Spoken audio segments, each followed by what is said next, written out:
سر ایک ورڈ سر آپ نے بولا سر، میرا سوال لکیلی سر اس کے ساتھ جڑتا تھا، آپ کی اجازت سے میں وہ سوال جناب سر آپ نے جسچر کا ورڈ بولا سر، پڑھنے پڑھانے والے سب لوگوں کے ساتھ کیونکہ شاگرد جڑے ہوتے ہیں سر، اور شاگرد سر لائق ہوتے ہیں، نالائق ہوتے ہیں، نمبر لینے والے ہوتے ہیں، نمبر نہیں لینے والے ہوتے سر، بہت کامیاب ہو جاتے ہیں، ناکام ہو جاتے ہیں سر. لیکن شاید استاد کی نظر میں یہ کامیابی ناکامی سے ایک بڑا کرائٹیریا ادب اور بے ادبی ہے سر. یہ ادب اور بے ادبی ایک تو زبان سے ہے سر، کسی شخص کی اتنی بد نصیبی ہے کہ جس کے ذریعے وہ اوپر چڑھا ہے، کسی مقام پہ پہنچا ہے، کسی بلندی کو حاصل کیا ہے، وہ اسی کے خلاف کمزور بات کر دے. لیکن سر یہ بے ادبی کہیں نان وربل لینگویج میں بھی ظاہر ہوتی ہے. سر آپ کیا سمجھتے ہیں کہ ادب کا بہترین ایکسپریشن وہ زبانی کلامی ہے، نان وربل ہے، یا وہ زبانی کلامی اور نان وربل سے بھی آزاد ہو کے کسی خاص محبت کی کیفیت میں رہنا ہے؟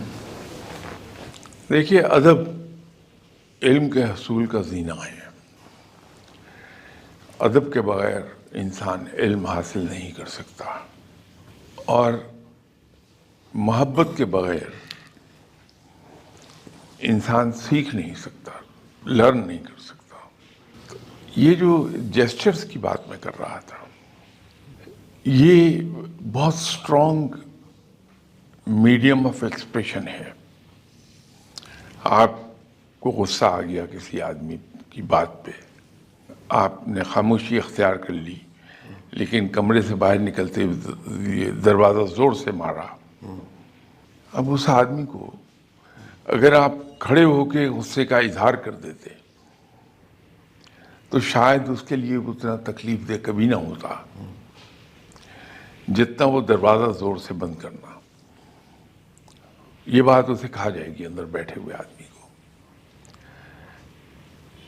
آپ کوئی چیز مجھے دینا نہیں چاہتے، میں آپ سے اصرار کر رہا ہوں کہ نہیں شاہ صاحب مجھے یہ دے دیجیے. آپ بدلے ناخواستہ میرے اصرار سے مجبور ہو کے مجھے دے رہے ہیں، تو آپ نے یہ لیجیے. اب یہ جو آپ کا جیسچر ہے یہ زیادہ ایکسپلیسٹ ہے آپ کے الفاظ سے، تو ہمیں اپنے جیسچر شو کرنے میں محتاط رہنا چاہیے کہ بہت اسٹرانگ وے آف ایکسپریشن ہے یہ. اور جو آدمی اپنے آپ کی غصے پر تو بہت لوگ کوشش کرتے ہیں قابو پا لیں، لیکن اپنے جیسچرز پر قابو پانا یہ بڑا دشوار کام ہے. لیکن بسا اوقات ایسا ہوتا ہے کہ کسی سے آپ بہت پیار کرتے ہیں اور اس کے ساتھ آپ کی بے تکلفی بھی ہے، پیار بھی بہت ہے، تو وہاں آپ تھوڑے سے کیئرلیس ہو جائیں گے اپنے جیسچرز میں. تو یہ جیسچرز پہ میرے نزدیک تو الفاظ سے زیادہ اپنے جیسچرز پہ کنٹرول کرنا چاہیے انسان کو.